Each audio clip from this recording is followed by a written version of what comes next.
Aboriginal Australia, Aboriginal Australian, Australian, migrant, immigrant, refugee, asylum seeker, nation, state, self, history, reality, fiction, truth, acceptance, contestation, right, wrong, reality, dreams, dreaming, dream time, imagining, reimagining, taking, restoring, creating, recreating, then, now, when, everywhen.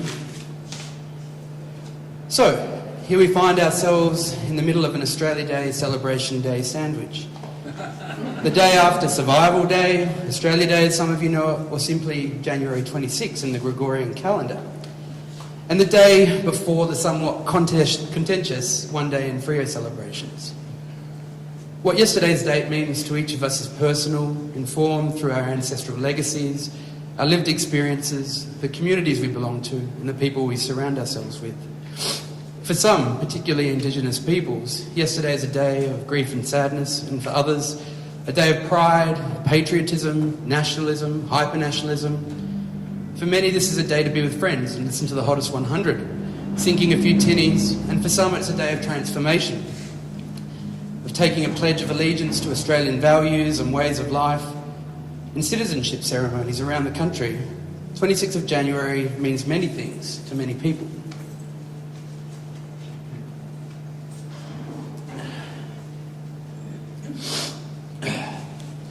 So what can't be denied any longer is that the celebration of Australia Day, a national holiday on January 26, marking the anniversary of the arrival of the First Fleet in what we now call Port Jackson in New South Wales, the discovery and taking possession of the Great Southern Land has become more than a day of binary opposition, more than a day of Aboriginal resistance to imposed white Australian history and values.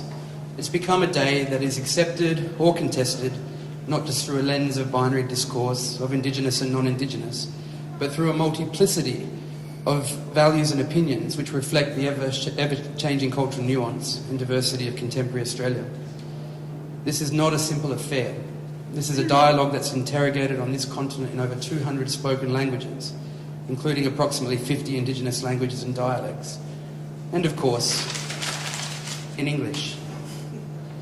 At this time, between these two significant days, what's most interesting are the questions that emerge about who we are as Australians, whether you're Aboriginal Australian, Torres Strait Islander, Anglo-Celtic Australian, whether your family arrived through a historic diaspora, sought asylum during wartime, maybe you relocated here recently to begin a new life, or perhaps you came out here on one of those famous 457 visas. However you got here, you're here now, you're a part of the Australian story. Could everyone please put their phones on silent? So the question I think we need to ask is this: what does it mean to be Australian? Can we even exist under this notion of the Australian? A term that for all official reasons is meant to unify us, to act as a kind of fascia that wraps this cultural cacophony into a tight, pleasant and manageable little package. Equally, what does it mean to be a First Australian, an Aboriginal Australian, a Torres Strait Islander, an Indigenous Australian, depending on whatever flavour of self-identification words you like best? Again, this is complex. It's not one thing, not one people, but a way of clustering similar values, histories, cultures, and ways of living, and which speak to a deep and ancient connectivity of peoples over land. A fly has joined us, which is interesting. For many of us, as Aboriginal Australians, we have multiple belongings. We are inherently connected to the Australian narrative of the last 230 years, but some of us are closely connected to faraway corners of the planet, with my maternal grandparents arriving from Holland 64 years ago, while my paternal grandparents have ancient connections to this land in Western Australia extending back tens of thousands of years. Each of us, as people living on this continent and the islands within its national territories, have a story, a relationship to this place and a right to think and feel about the way we celebrate, memorialise and grieve for our histories, our ancestors and our lands. As Australians, who are our idols? What are our values? Who do we include and who do we exclude from the Australian story? Who lives in a state of exile in the great southern land? What are our truths and our realities? And what are our illusions and delusions? It's not my place to make any judgment on this, but to simply on this evening, here in this space, paint a picture, perhaps just a miniature, on the complexities of the Australian dichotomy, the realities in which we all exist. How do we as Australians see the world around us, and what happens when the world comes to join us? These are big questions with no immediate answers. Perhaps we can each answer them for ourselves, but as a nation we seem to struggle to be able to find a collective language by which to talk about these difficult and perplexing topics. I do think that the celebrations happening tomorrow at One Day in Freo signal the beginnings of an invigorated, important dialogue which will inevitably be lively, challenging, difficult and emotional. It is a day that I think we can look back on as a watershed moment. A moment that initiated real change in our collective Australian psyche and a shift in our consciousness. I'll be proud to bear witness to these events happening in our backyard on the mouth of the Derbarl Yerrigan, revered and sacred to local Noongar peoples, and also integral to the establishment of the Swan River settlement over Borlu, the area now known as Perth. Don't get me wrong, this history of this place is not without bloodshed, atrocity and great cultural violence. However, courageous steps such as those taken by the city of Fremantle are crucial to finding new ways to live together. In painting this picture, my only hope is to give a little context to the place and time we all occupy together, here and now, and to offer some thoughts of the works of two artists in this show, John Prince Siddon and Wes Maselli, and of course to the curatorial vision of the fabulous Emilia Galatis. With this contextual grounding, we can begin to contemplate and reflect upon the expanded spaces that all of these works emerge from. The multiples of belonging, existing, imagining and navigating that are expressed by these two artists. Both live in Fitzroy Crossing, in the Kimberley, which I called home for 13 years. They come from radically different worlds, yet through their friendship, camaraderie, creative dialogue and trust are able to find new ways to challenge and inspire each other. A lesson we as Australians can all take guidance from. Their works both emerge from unique Australian vantage points, from Australian landscapes which draw upon ancient dreamings, intersecting with physical realities and blend with the hilarity, irony, energy and ridiculousness of Australian politics, pop culture and epic mythical story worlds. Each of these works reflect and mirror the realities of Australian life and culture, both ancient and recent. They interrogate our politics, our fanaticism, our hypocrisy, our nationhood, our sense of place, our beginnings. And in some of Prince's works, like Freo Sea Eagle, over there behind the sales desk, remember that, the sales desk, called Freo Sea Eagle, they perhaps allude to our symbolic ends, our second chance for new beginnings.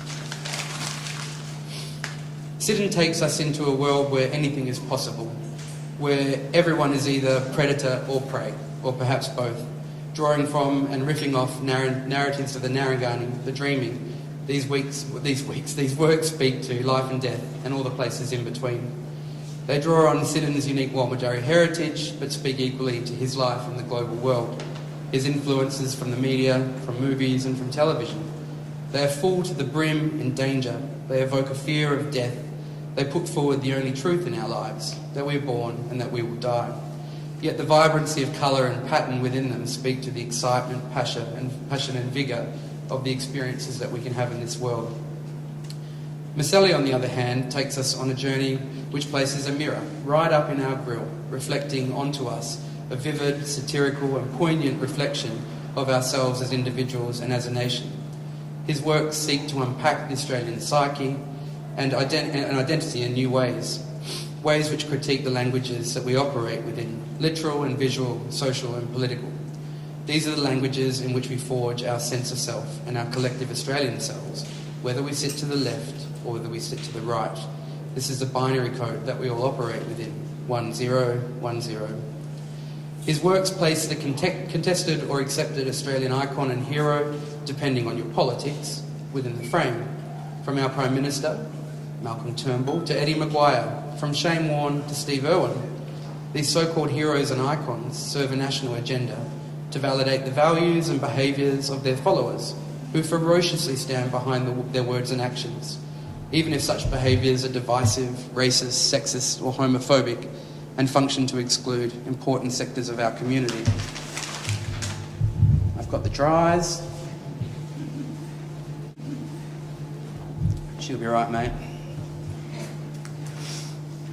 These are all actors within an epic and enduring Australian narrative, the idols of a certain iteration, of a certain version of popular Australia. These roles were filled by others a generation ago and will surely be filled by others in the next. You see, these archetypes are integral to the narratives of a dinky-die, true blue, no worries Australia.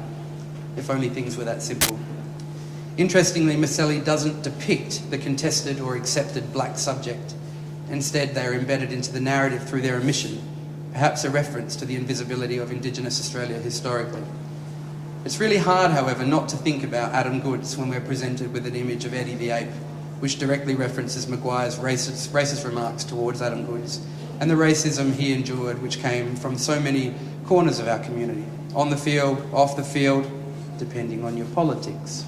So, in the abyss of absence and omission, portraits are painted of others who also feature in this Australian narrative.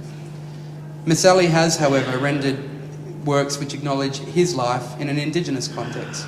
Bush Medicine No. 1 looks at Aboriginal ecological knowledge, bush foods and their capacity to provide nutrition and heal illness, knowledge which has been passed down over tens of thousands of years, while at the same time just taking a little dig at the Western world's need to be instructed on what's good for you and the recent emergence of the term superfoods. While Fazdi Roo looks at the challenging realities of fetal alcohol spectrum disorders, which continue to be prevalent in the communities Maselli lives and works in. Maselli's work and his critique seem to peer simultaneously onto the world from both Indigenous and non-Indigenous Australian vantage points, and I think this is how his work is able to encourage both curiosity and concern in us, the viewers. The works of these two artists offer us a different way of understanding Australian history, experience and reality. They ask us questions about who we are and what we stand for, while inviting us into political, cultural and social worlds of creativity, energy and imagination. So, I guess what I'd hope to explore here tonight are our choices, our positions and our politics. I ask each of you, where do you sit in all of this? What do you stand for as an Australian in 2017? What will you challenge? What will you object to? And what will you stand by? Yesterday and tomorrow are really significant days, and perhaps some of us will have participated in both in some way. I think that's okay, as long as we stop working in a binary of right and wrong. What's right for you might not be right for me.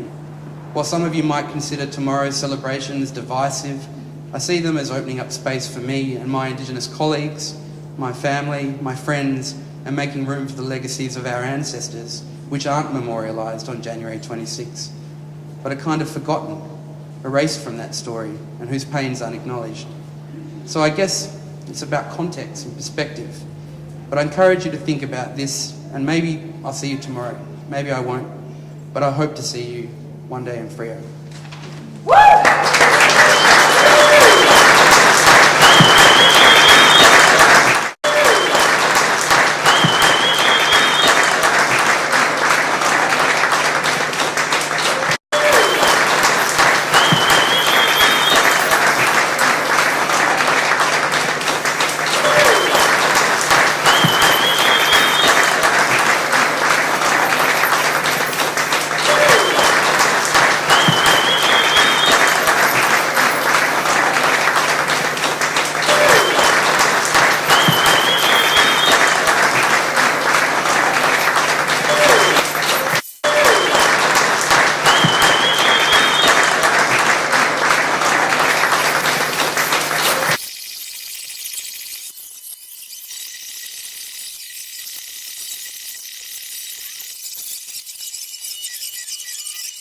Maybe I won't, but I hope to see you one day in Freo.